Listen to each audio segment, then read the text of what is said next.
Welcome back to another episode of Boom and Bust, your home for NFL Draft Talk. I'm your host, Terry, and today is the 50th episode. Yes, as we kick off the 2019 draft season. So, today just going to kind of go through my first impressions, of the draft class, go through the timeline a little bit, and then also end it off with our real grade segment. And today I'll be doing the Chicago Bears. So, let's get into it. I'm excited. I will say up top that this year probably won't be, as same as the other ones. And that's for a couple reasons. Number one, the people for the last few years, the people that have been responsible for producing game tape, it has been changing as far as how that landscape is.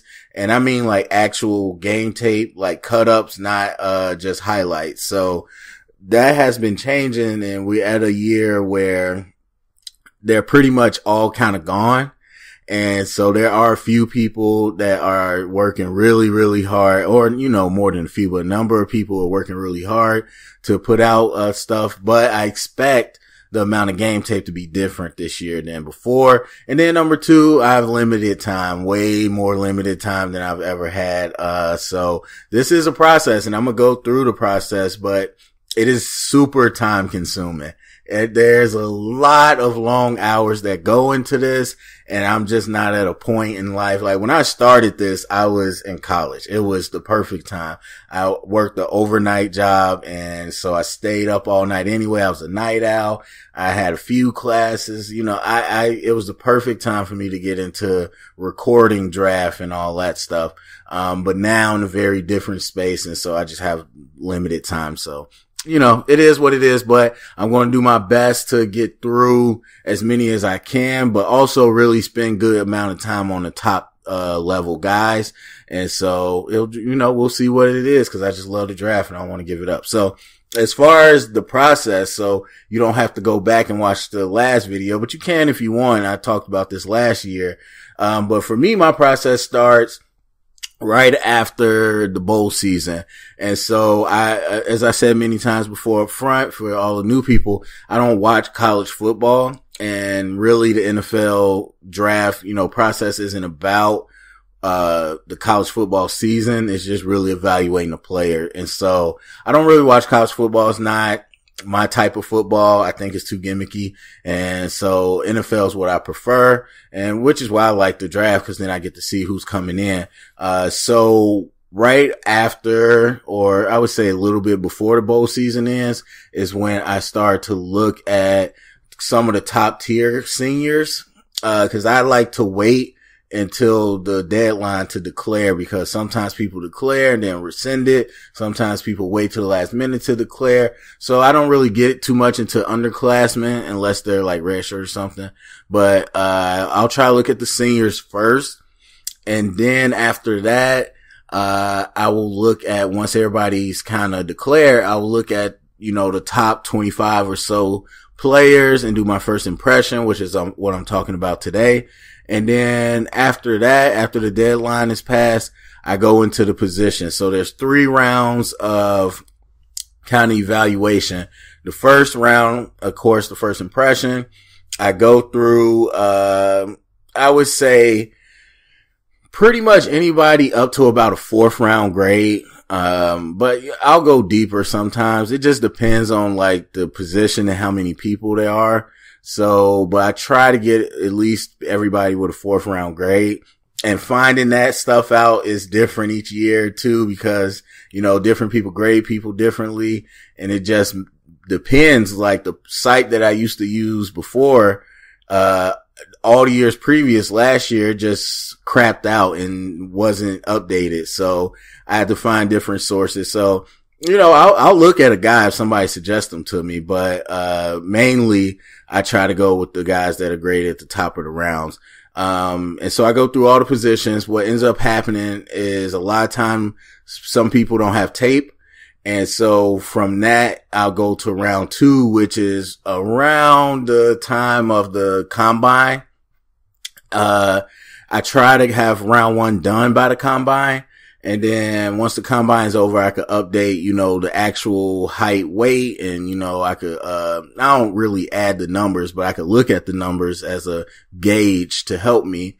And then from there, you usually after the combine, you'll get guys with new tape because somebody blew up the combine. Now everybody wants to talk about that person. So you'll get their tape. So some of the guys that didn't have tape before will get tape around round 2. And so I go through and try to pick up the guys I miss and then pick up anybody that catches my eye at the combine. And then after that, round 3 is just the cleanup round where any last guys that we probably didn't see, I'll probably do like not a full report, but I'll try to watch some highlights or something to get a gauge of them.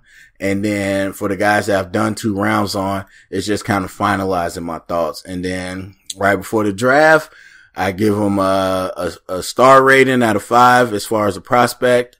And then I try to type up the best fit, I think, scheme wise that they would fit in. And yeah, you go from there. And then I'll do sometimes I do a big board. I don't really like doing a big board. I just like giving what type of prospect, rating I think they are and then kind of go from there. But, we'll see. We'll see what time I have. So that's kind of the process. And in between that, I'll be talking about each position.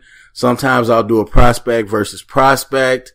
And, other times I'll bring up any issues because, well, not all the time, but sometimes in the draft season, things come up and, they're a topic of conversation. So I'll, do my thoughts on that. So that's kind of how Boomer Bust goes. So, yeah, excited for it. As far as my first impression of this draft class, this is just me looking at the top level talent. So, for me, when I grade positions or like as a whole or a whole draft class, I will grade the top level talent out of 5 and I will grade the depth out of 5. And so this is a way for me to look at the draft class as a whole and look at all the top blue chip prospects and compare that to other drafts as far as where I think the top level talent is. So that doesn't mean the class isn't bad because it doesn't have elite talent. You can still have really great depth, which is, another way to make you a good class. So, but it's just my way to kind of get a quick glance. Again, it's not a full game. It's just kind of a quick, instinctual thing and kind of seeing what's out there for this year. And, for me, I would say no one really blew my, socks off or anything looking at this, like compared to last year where there was some, clear cream of the crop type prospects last year. There's a handful of those this year, but there's not a lot.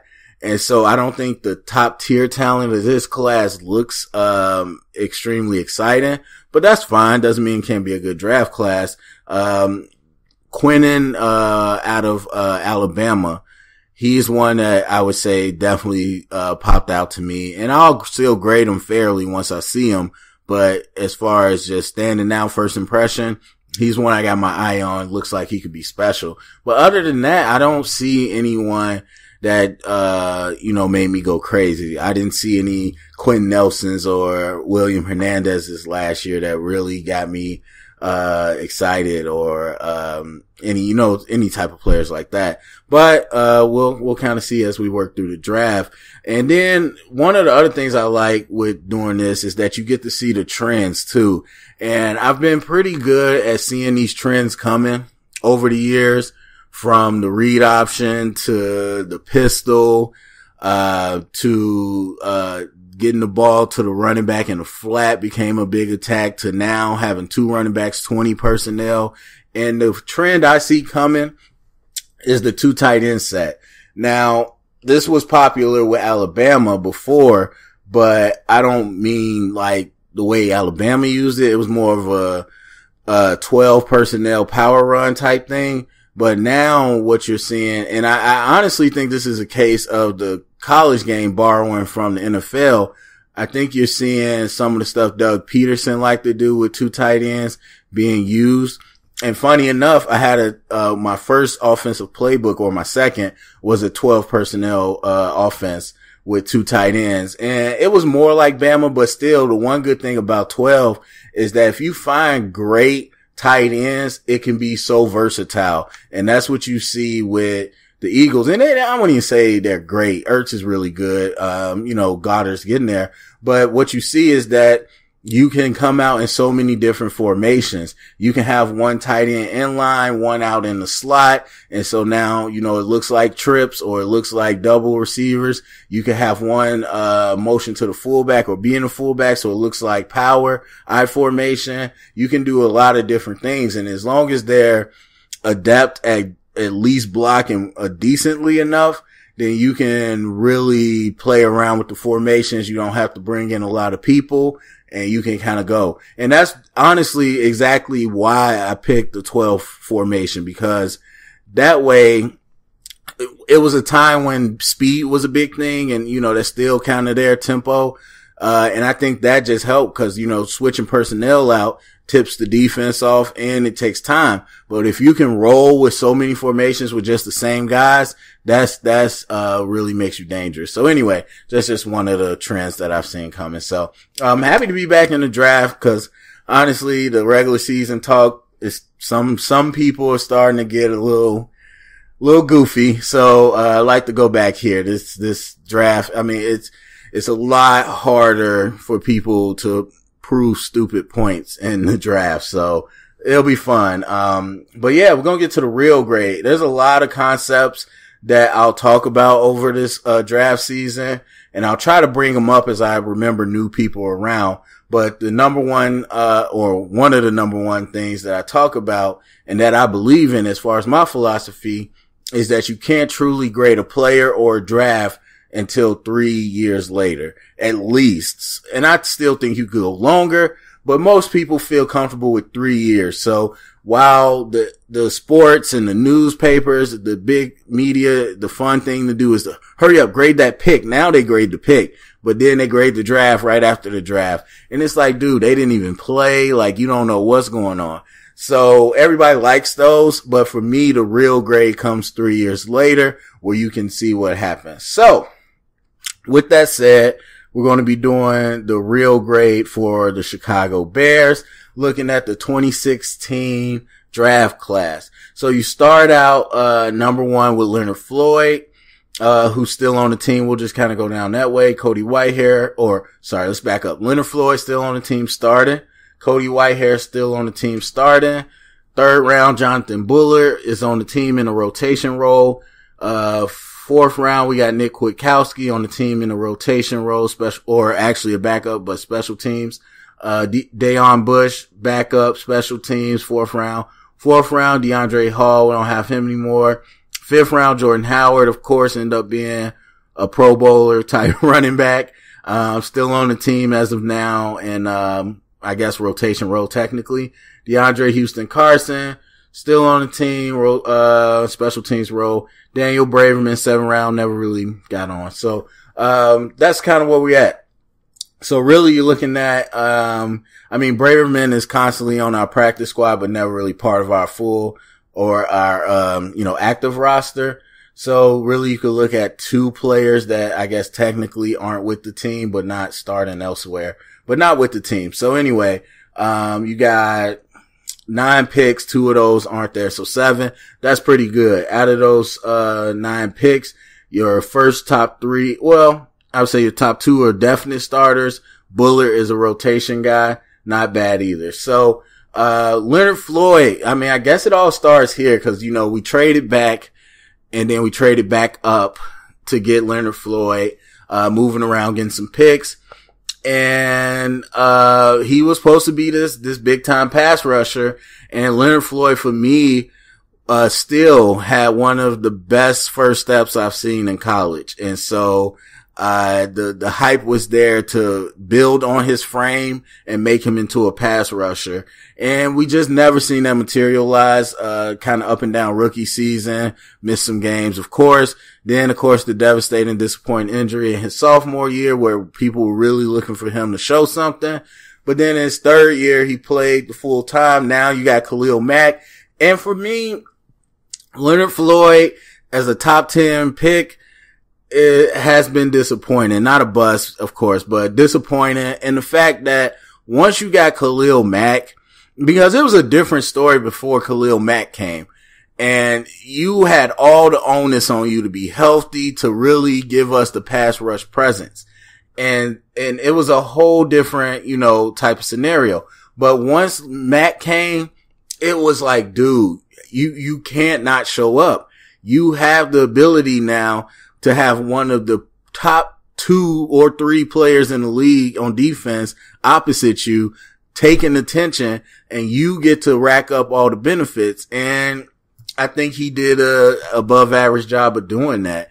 As far as a pass rush, I mean, I think Leonard Floyd has always shown that his run defense is pretty good. And he's also shown us that he could play coverage, as far as that outside linebacker.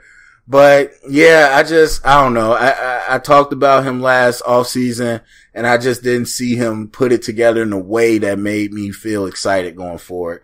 Cody Whitehair, some people won't agree. I think he's regressed as a center, definitely from his rookie year. Not so much that he's not a good lineman. It's just, I've never said that center was the spot for him. Again, he was going to start out at our left guard, then the injury to the center, and he ended up moving there, going to Pro Bowl, and we kept him, which makes sense. But with his snaps and all that, I've already talked about this. James Daniels, I think, should be the center. But anyway, it's about Cody Whitehair. Cody Whitehair, as a 2nd round pick, 5-tool offensive lineman, has been really good for us. I mean, again, like I said, he made the Pro Bowl before. I don't think he's elite or anything, but definitely one of our better players. So, and I think he can continue to get better and will. So I don't see him going anywhere anytime soon. So I think that was a big hit right there with a 2nd round value. Jonathan Bullard, never liked the pick because I like the player, but I didn't like him in our scheme. And I don't think we will ever see the full potential of Bullard in our scheme. But he took on the role of getting bigger, getting stronger, really trying to fit into that system. And he's still a rotational guy. And the 3rd round with the injury, I still was shocked. I thought he was one of the top D-line players. But the couple question marks about his tweener size and whatnot. I thought he was a perfect 3-tech. Win the 3rd round, which I thought was real good value for him. And he's a rotational guy. He's not better than Bilal. It's a kind of so-so pick. Nick Kwiatkowski in the 4th round, played a lot of games for us before we had Roquan. Can't complain about him. That's good value. Deion Bush never looked that great. I mean, he's just okay in the 4th round. And the 4th round's a big round now. And so you can't just write it off and say we can miss in the 4th round anymore. I wouldn't say Deion's a complete miss, but DeAndre Hall, that's a big miss. He came in, from Northern Iron playing corner. A lot of people liked him. And then he ended up moving to safety and just, never caught on. Jordan Howard, okay. 5th round pick, ended up being one of the best backs, but it is running backs. You know how that position goes, but that's a big pickup. DeAndre Houston Carson, I think he's a pretty good special teamer. And then Braverman, 7th round, whatever. So overall, the 2016 draft, I wouldn't even say hits and misses. I think they're all just pretty solid picks, but nothing that, was super special besides Jordan Howard, which, really pushes the grade over the hump for me. And I give it a B. So there we go. All right. So go to the comment section. Let me know what you think, about the 2016 Bears draft. Let me know what you think about the 2019 draft class. Any specific people you excited about? Any specific thing you want me to talk about during the draft process. Go to the comment section. Let me know. Share it around. Get the convo started. And remember, thank you for listening.